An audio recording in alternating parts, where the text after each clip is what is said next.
Santa Rita Jail near Oakland, California is the 5th largest in America. Jail can be a world of violent gangs, hundreds of cliques that bring rivalries and vendettas from the streets behind bars. You know what I'm saying? For many, life here means making a choice: join a gang or live without protection. You've got to run with somebody, because if you're out there by yourself, there are sharks watching you left and right. Jail becomes a proving ground where old-time gangsters teach youngsters the ropes. Just mostly respect your race. You always try to stick with your race. Trying to stay a step ahead of these gangsters is the jail's gang unit, working to keep the peace in a world fraught with hidden danger. The majority of them probably do have weapons right now. It could be just a small razor blade stuck in the side of the cheek. It could be anything. It's a constant battle for control between the deputies and the prison gangs. This morning, in the staff muster room at Santa Rita Jail, deputies are arming themselves with flak jackets and non-lethal weapons, all in preparation for a shakedown. Just hours earlier, a deputy was attacked by an inmate. We're going to be going out to, starting out with Housing 33. We're going to be doing a shakedown in that housing unit. We did have a deputy that was assaulted this morning, as you guys know. We're just going to go back down there and reestablish some control and remind these guys that this is our house. Are we ready? Yep, we're ready. The assault happened in the early morning hours. During a routine transfer, an inmate saw his opportunity and struck. Jail is a world where violence is a constant threat. In cases like this, the response must be swift, measured, and decisive. And when deputies head out into general population, they have to be prepared. Inmates may resist or fight back. Each situation is different, and the jail must respond with the appropriate force and numbers. In the case of shakedowns, the element of surprise is key. East side, gentlemen, I need everybody on your feet. Do not go to your drawers. Get up, get dressed. Searches like these are a fixture of life here at Santa Rita Jail. But when a deputy is attacked, everything becomes more intense, and even the slightest show of defiance can get an inmate handcuffed. Turn around, put your hands behind your back. Stop. Let's go. The deputies search every cell and turn over every bunk. Their aim is to find contraband, like weapons, drugs, and alcohol. Already the search is getting results. They uncover dozens of containers of homemade alcohol called Pruno. Throw some sugar in there and apple juice, and then just tighten it up, and it just starts fermenting. It's the catalyst for a lot of fights. People start drinking, and they get that liquid courage, and then a lot of fights break out. We do this on a routine basis. However, if you're going to be that housing unit that today you're going to threaten our staff, well, we move you to the top of the list. And today, they threaten our staff. Based on an assault that took place this morning, we move them to the top of the list. More than 150 inmates will be searched today, yielding gallons of alcohol. But the fight for control here is never ending, driven by one simple fact. This is the 5th largest jail in America.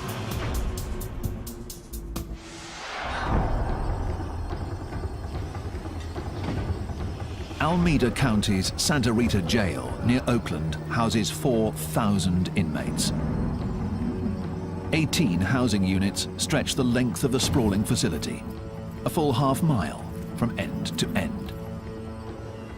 There are 2 wings. The east side has protective custody units and minimum security dorms that house more than 300 inmates. On the west side, maximum security inmates are housed in double-bunked cells, and administrative segregation units hold problem inmates on lockdown 23 hours a day. As many as 60,000 inmates pass through here each year, creating an ever-changing inmate population, and the threat of violence is always present. Heightening that threat is a stark reality. 40% of Santa Rita's inmates come from Oakland, and Oakland has a serious gang problem. Down in the East Bay. A barrage of bullets. Another deadly shooting in Oakland. Got the 9. The gangs here have contributed to a violent stretch in Oakland. More than 100 murders 4 years running, and over 22,000 violent crimes. It all adds up to a steady stream of fresh arrests, headed straight to Santa Rita.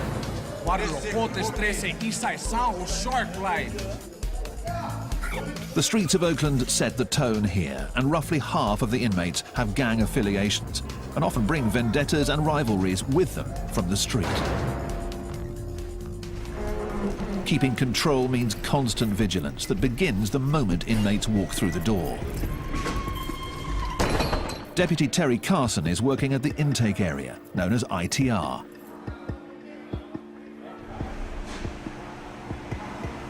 Have you been charged with any assaults on the police? No. Been charged with any assaults on other inmates? No. Carson interviews inmates to determine their criminal past, what sort of crime they're charged with, and what threat they might pose to other inmates. The information is used to classify inmates, and here in Santa Rita Jail, they are color-coded accordingly. Inmates given blue jumpsuits are considered medium security, posing a low threat.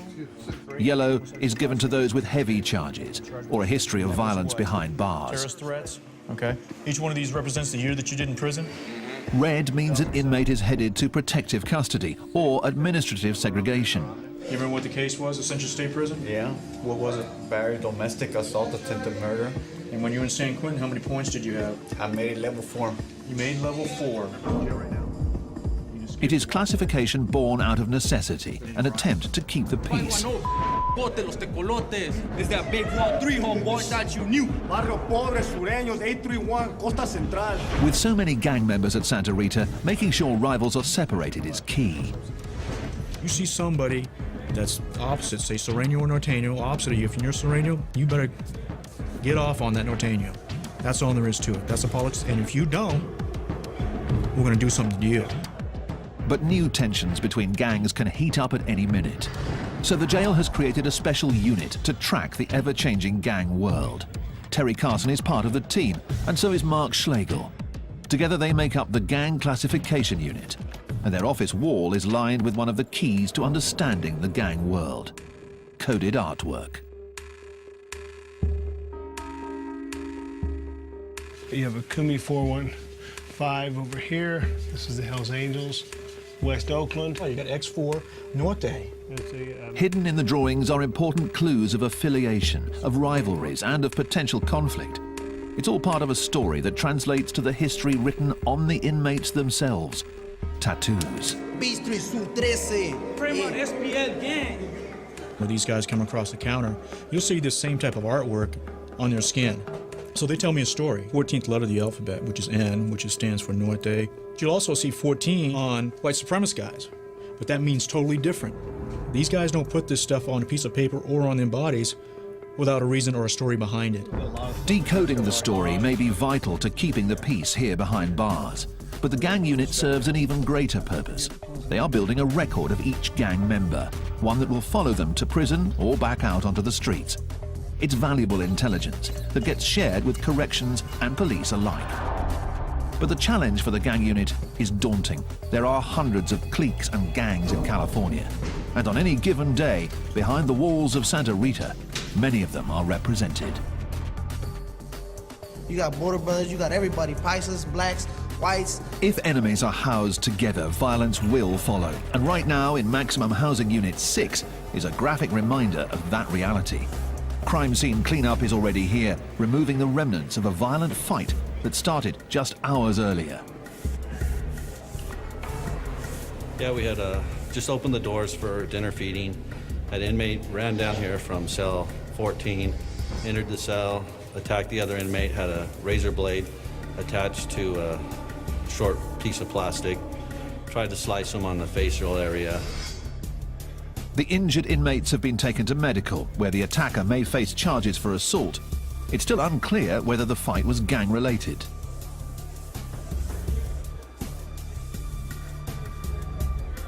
Here's a tier, and here's like the bottom floor. And the cell block. I still don't get the dice though.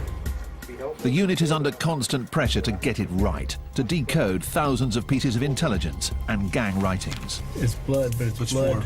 Four drops of blood. Yeah, but it's a 1 and a 3. Yeah. So that's could be Sureño. Sureño Could be read into anyway. The challenge: identify the new rivals and separate them before things get violent. Santa Rita Jail near Oakland in California is the 5th largest in America. It's populated by some of California's most violent street gangs. Here, managing 4,000 inmates is all about establishing control. It's 3 a.m. on Friday night, and C-Team is working its overnight shift.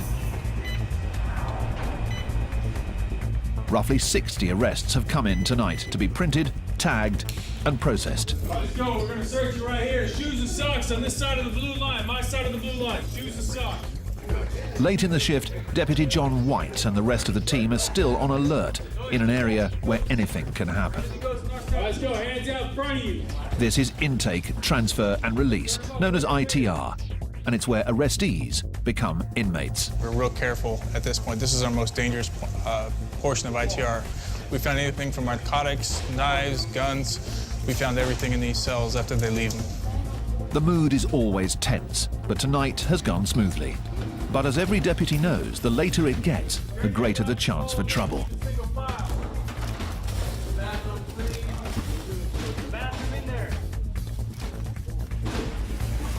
We're roughly 10 hours into our shift right now. Every minute, every second, you have to be attentive to all your surroundings. Around the corner in the pat-down area, that vigilance pays off when an inmate makes a move at a deputy. The response is quick, measured, and designed to make one point clear. This is jail.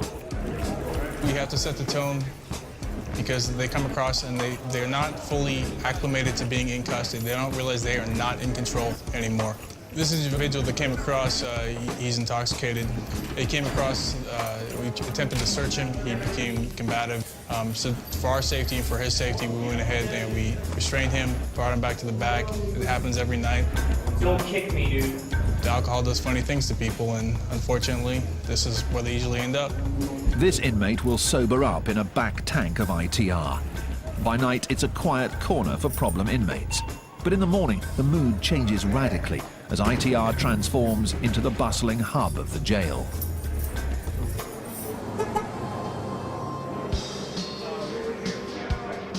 There are more than 30 tanks here, and on average, 400 inmates move through here each day. On busy days, that number goes as high as 600. Every inmate on their way to and from court, headed off to prison, being processed or released, comes through these halls. Gentlemen, make room. We'll be leaving shortly. Control is key here, but can prove difficult in an area where the deputies are outnumbered.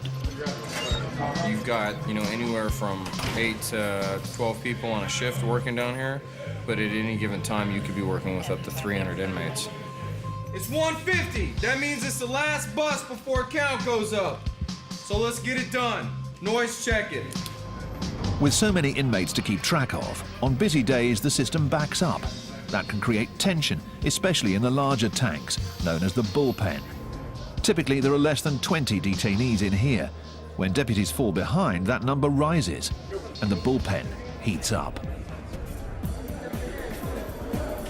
On a hot day in the middle of July, you open the door and it's literally like a sauna hits you in the face. You can feel the moisture in the air. It's kind of like when you open up your oven at home after you've cooked something. I mean, the more bodies that are in the tanks, obviously, the hotter it gets in there, the more talking going on, and tempers tend to kind of flare sometimes. It's all concrete, and you just sit in there, it get hot, the vents stop blowing hot air, it's stanking, people farting and complaining, and next thing you know, somebody say something, and there it go, boom. It's like fire to gasoline.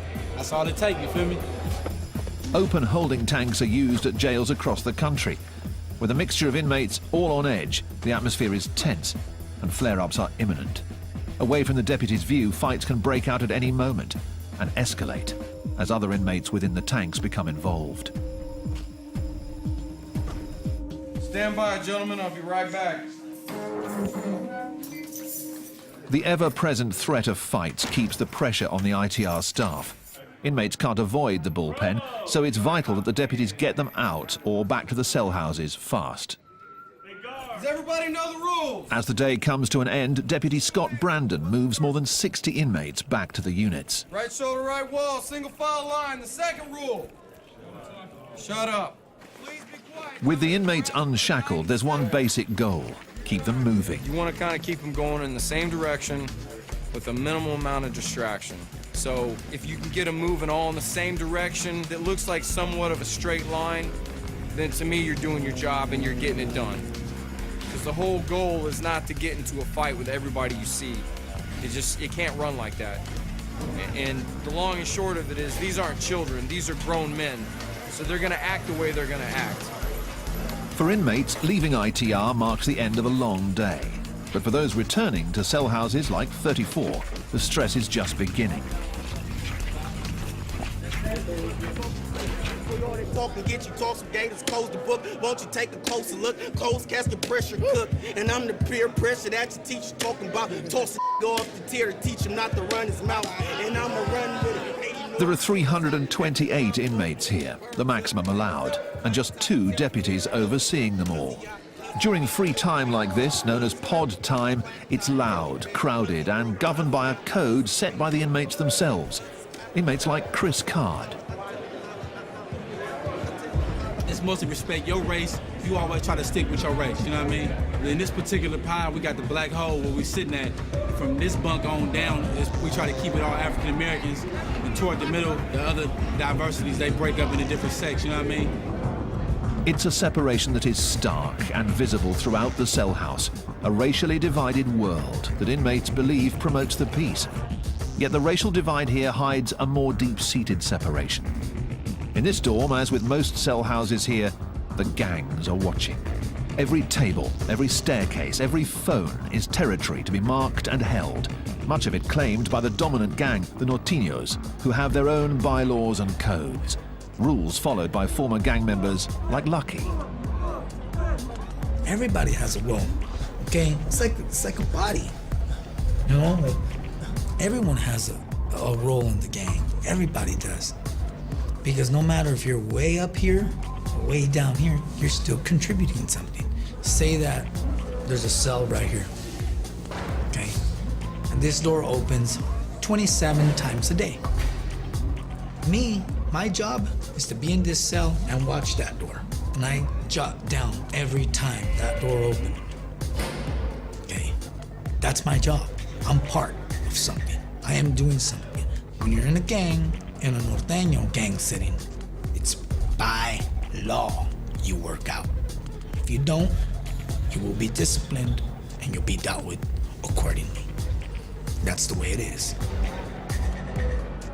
The gangs and codes here provide a structure, making it both a jail and a recruitment ground. Though inmates claim that segregation keeps the peace, fights do break out.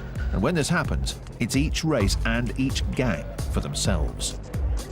Me, my understanding, all my we gonna rock. If it go down, we gonna rock. Ain't no hands down, no question about nothing, man. If it kick off, man, we finna get on top of your helmet, man. Straight up, take no prisoners, cause you ain't about to, I'm not finna go home in no bag.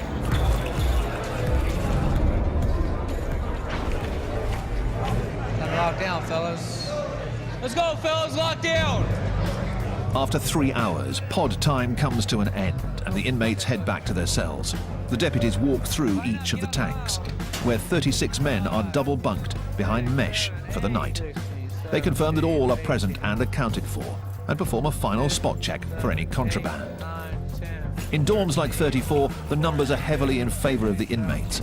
So for them, lockdown means the night is just beginning and it's time for a cell house party, a feast of food purchased from the jail, complete with homemade alcohol.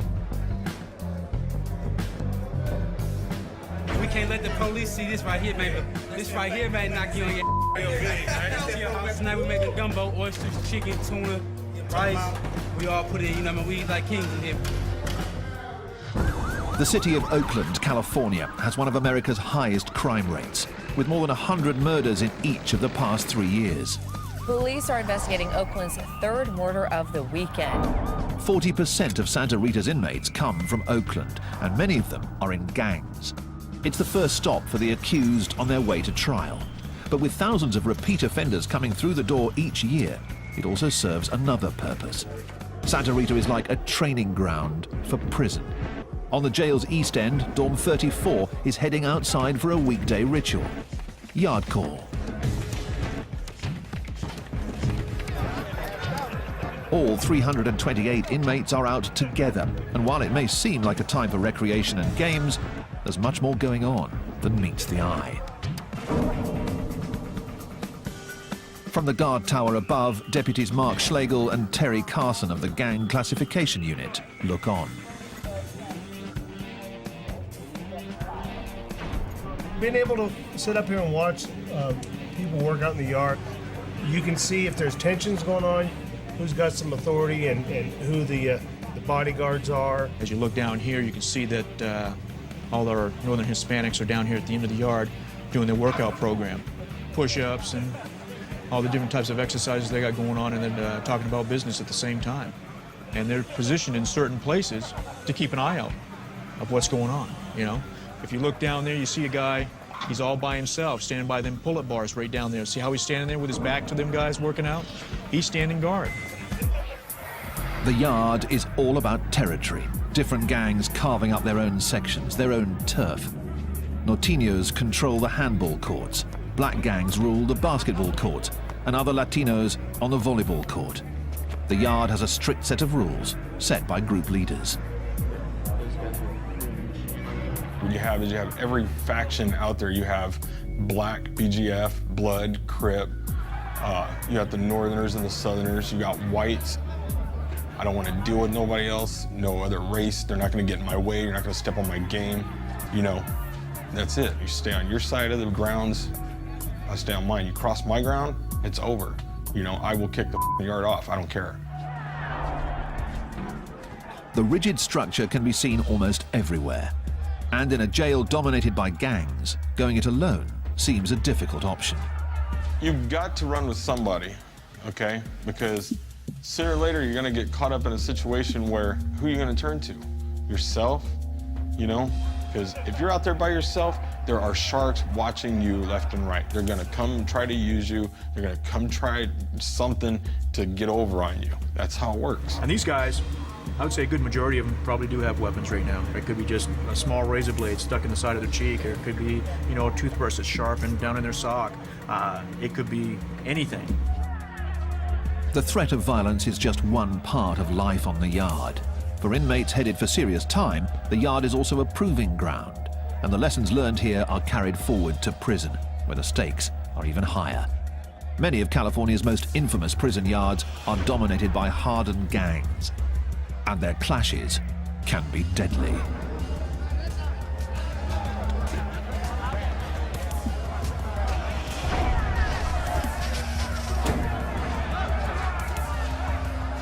Even in this seemingly chaotic environment, the rules of engagement are strict and clear. Whoever's having the issues against each other, their channel or their shot caller will come and let you know, hey, back the up for a while, we're going to go get off.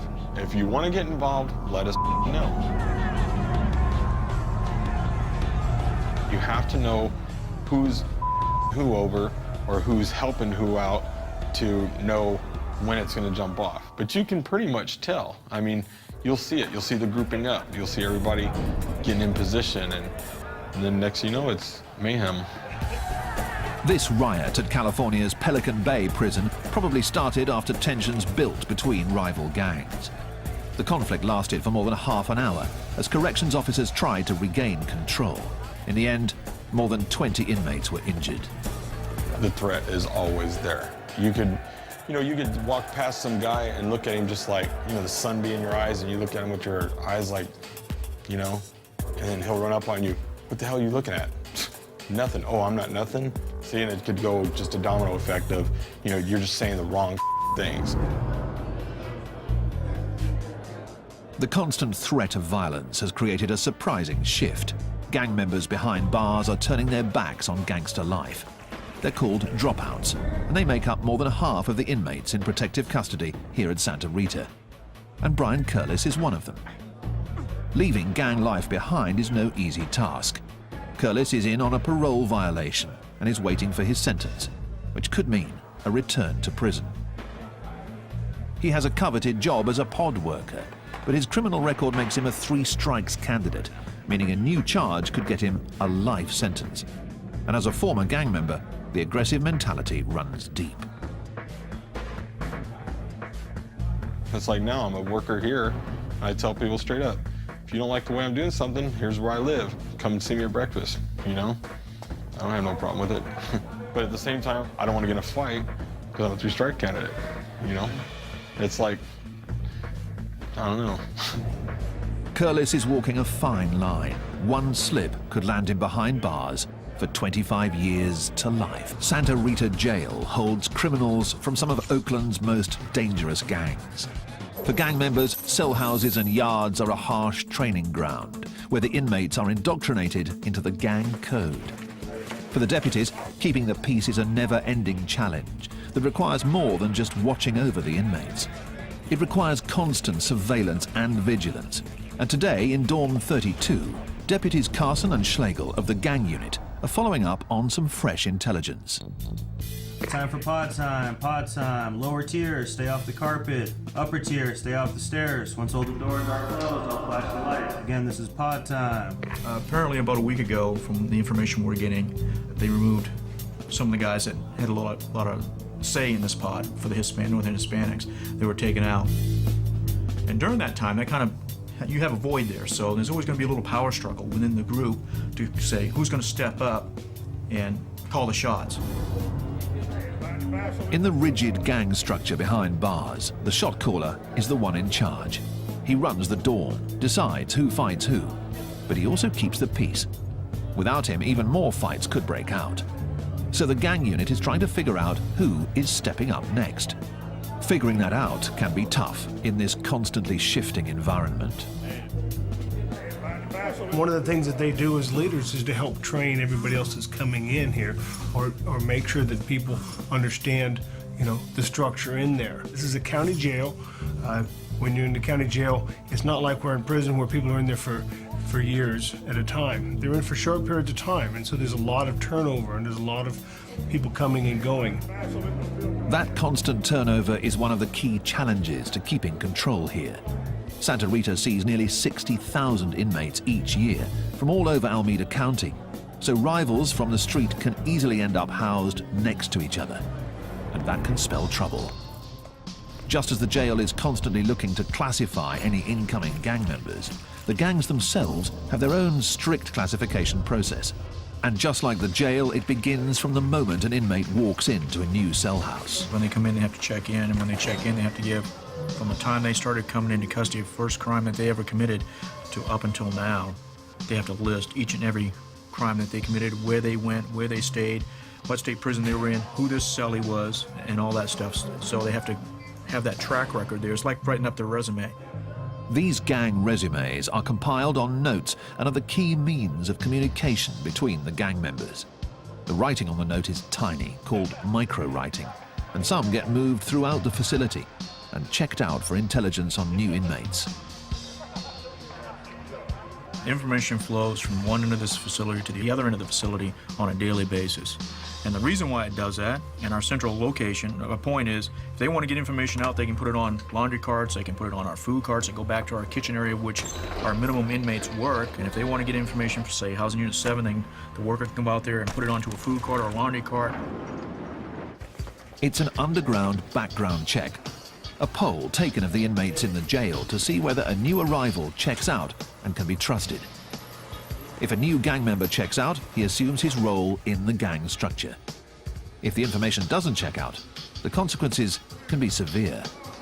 And over in the muster room for the maximum security side of the jail, a unit is gathering for an urgent mission. A deputy has intercepted a note that contains hints that there's a weapon in Housing Unit 7. And there's additional intelligence that an attack is in the works. One of the guys in B-Boy Pod is saying that they have a weapon, one RB constructed into a tomahawk. We're assuming RB is a razor blade. So that's kind of what we're going to be looking for. It could have been passed from B, obviously anywhere in the house. We're going to do A, B, and C pod as a search. In addition to rumors of a weapon in the dorm, the note lists the names of some Norteños housed there. I have a list here, A, B, and C pod of some of the Norteño known and just known affiliates. This dorm is the target for today's raid. Finding the weapon is the mission. It could be tucked in a book, could be anywhere. It could be a mattress that's sliced open, stuck in the foam, you know, anywhere. So we want to make sure we do a good job, especially with the northerner cells. We'll just go in, do our job, get it done. The team moves out to Housing Unit 7, where the inmates are already on lockdown. When the deputies arrive, the water is shut off to prevent anything from being flushed down the toilets. We're ready. Put on your shirts, step out. An operation like this relies on speed, getting all of the inmates out of their cells before they have a chance to destroy evidence. Pull your shirt down, pull your shirt down, pull your shirt down. Those who buck the system are immediately removed. Once out, the inmates are patted down and then placed in holding areas as the search begins. Every cell is turned over in a search for contraband, homemade alcohol, anything that's not allowed. But the real focus is a potential weapon. And over in C-Pod, one cell is receiving special attention. I found some information on the guy that's housed here, that he's good at making weapons. It's one of his specialties, I guess, that he called it. So this was my hopeful cell. I was hoping that it would be in here. Hopefully they didn't get rid of it. The deputy finds nothing. And throughout the rest of the cell house, the search yields contraband. This is a jail-made tattoo gun. But no weapons. Downstairs, they found more notes and more names. These show people that just arrived, it looks like, names and PFNs. It may just be the break the team's been looking for. A deputy takes the notes back to Carson and Schlegel of the Gang Classification Unit for inspection. This is from C-Pod. This was an F-Pod. Okay. The fresh intelligence demands immediate attention. So this is kind of interesting. Look at this. Decoding the writing is a tedious job, but buried inside could be more important information about gang members, weapons, and even new hits. Okay, and we know this guy. It will take hours to pore over the micronotes. So back in Cell House 7, the search for the contraband continues, and the deputies have had a lucky break. One of the envelopes was addressed to a cell in F-Pod, cell 1. We understand there's a newer guy that's over there of the Norteño affiliation, so we're thinking that they may have something over there as well. The focus of the search narrows. Now, rather than searching an entire pod, the team moves in on 3 cells, and one of them is the real target. The inmates are quickly removed, and the deputies move in, checking mattresses, combing through books, but still no weapon.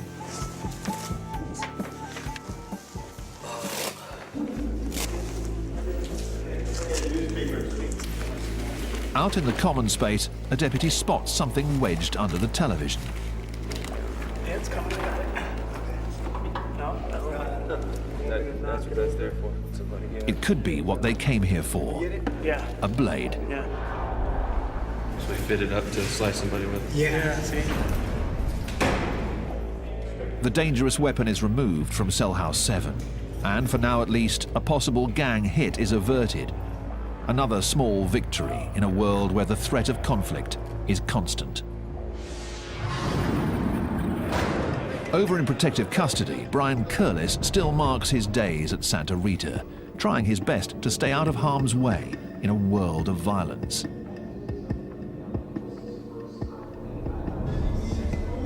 Curlis is on a parole violation, but has turned his back on gang life. It's a decision that makes him a constant target, even here in protective custody. I don't think you're any safer here than you are on the main line. At any time, anything you do, you sit at the wrong table, you use the wrong shower, it could get you hurt. Gang members despise dropouts. They are traitors of the highest order. That makes them targets wherever they go, especially behind bars, where gangs set the unofficial rules. While gang initiation is often violent, getting kicked out is even worse. It's called a removal, a quick but violent act where a gang member slices another in the face with a weapon. The slice leaves a permanent mark and lets other gang members know that the target is a dropout, what they call no good. I've seen people get their face sliced open, half their ear knocked off, all the way across. To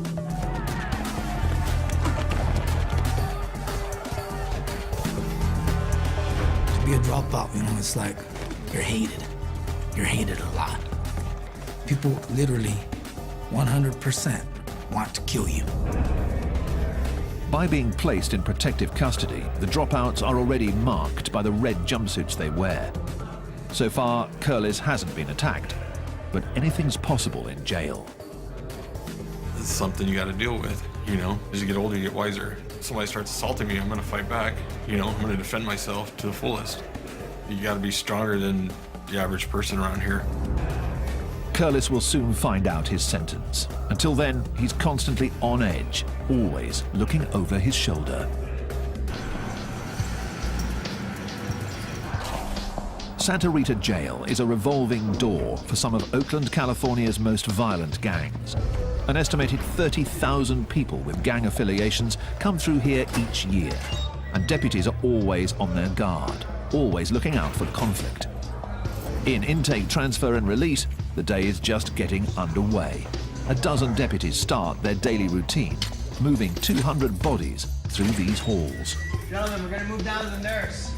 Remember our discussion. The quicker you guys do it, everybody cooperates, you get through fast.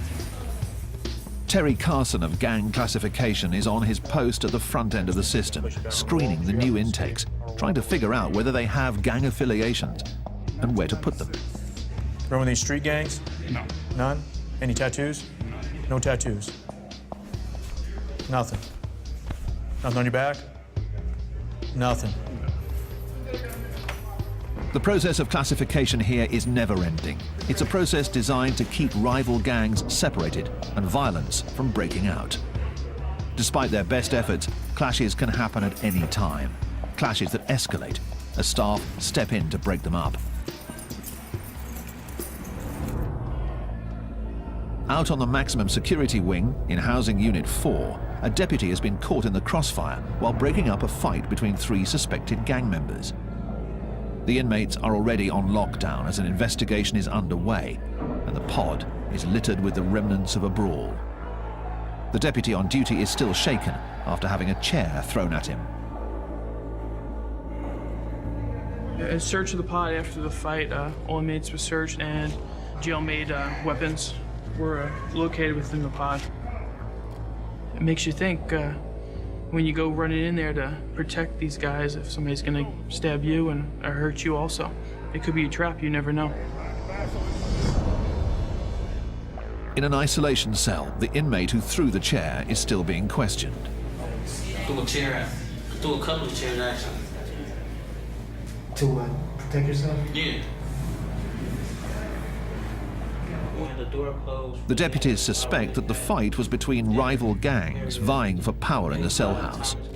Since a deputy was involved, the punishment is stiff. This inmate may face new charges and more time for assault. Assign me a charge, really? Yes, you are.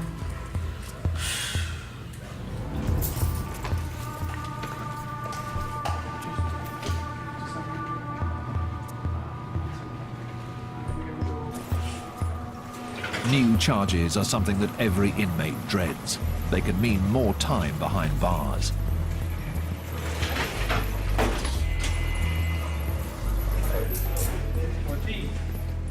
Former skinhead Brian Curlis is trying to steer clear of getting new charges of his own.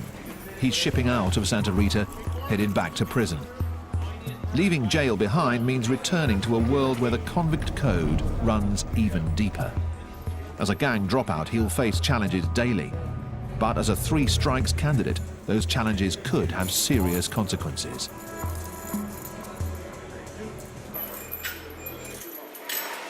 I have too much violence on my jacket to where if I even slap somebody in prison for mouthing off at me, I could do life, you know, but I'm a dropout right now. I've gotten out of it because what am I gonna do? I look back sometimes and I think to myself, man, I've screwed up. Never mind, hold on. I screwed my kids up going through this, and it's just crazy. you know? So.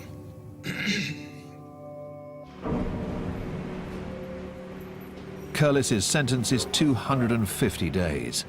250 days to toe the line and steer clear of fights.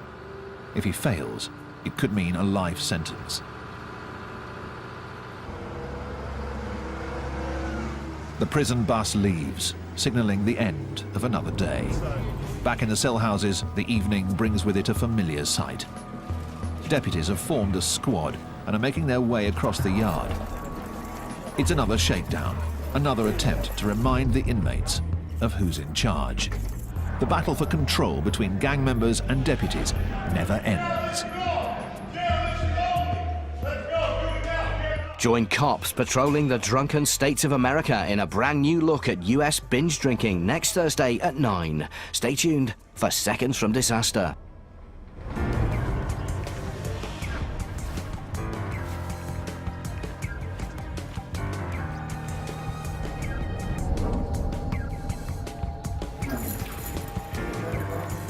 Maximum security inmates are housed in double-bunked cells, and administrative segregation units hold problem inmates on lockdown 23 hours a day.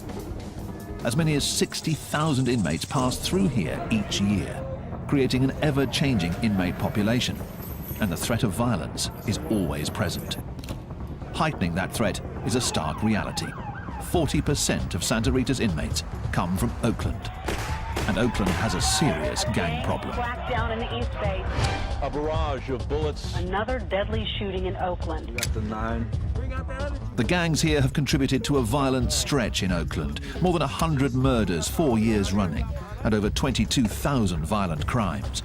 It all adds up to a steady stream of fresh arrests, headed straight to Santa Rita.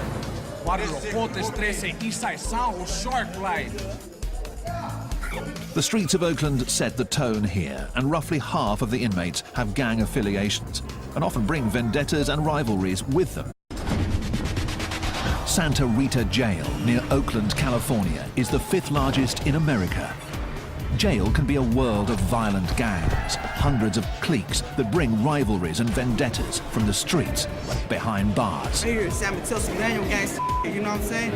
For many, life here means making a choice. Join a gang or live without protection. You've got to run with somebody, because if you're out there by yourself, there are sharks watching you left and right. Jail becomes a proving ground where old-time gangsters teach youngsters the ropes. Just mostly respect your race. You always try to stick with your race.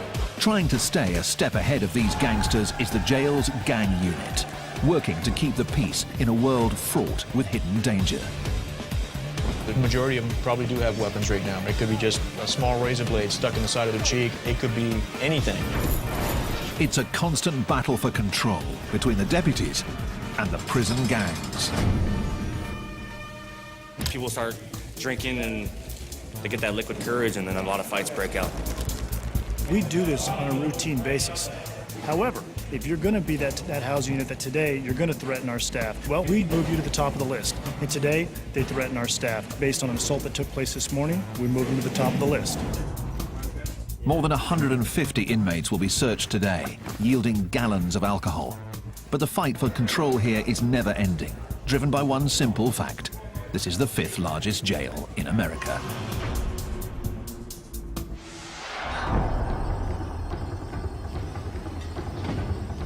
Alameda County's Santa Rita Jail near Oakland houses 4,000 inmates. 18 housing units stretch the length of the sprawling facility, a full half-mile from end to end. There are 2 wings. The east side has protective custody units and minimum security dorms that house more than 300 inmates.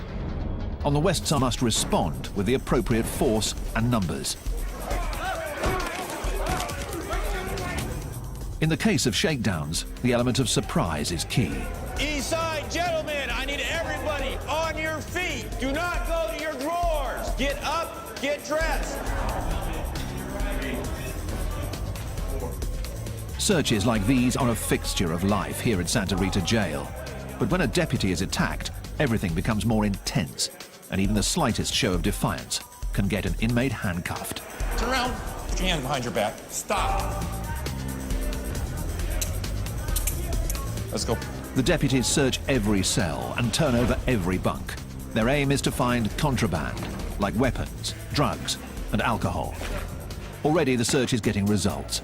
They uncover dozens of containers of homemade alcohol called Pruno. Throw some sugar in there and apple juice, and then just tighten it up, and it just starts fermenting. It's the catalyst for a lot of fights.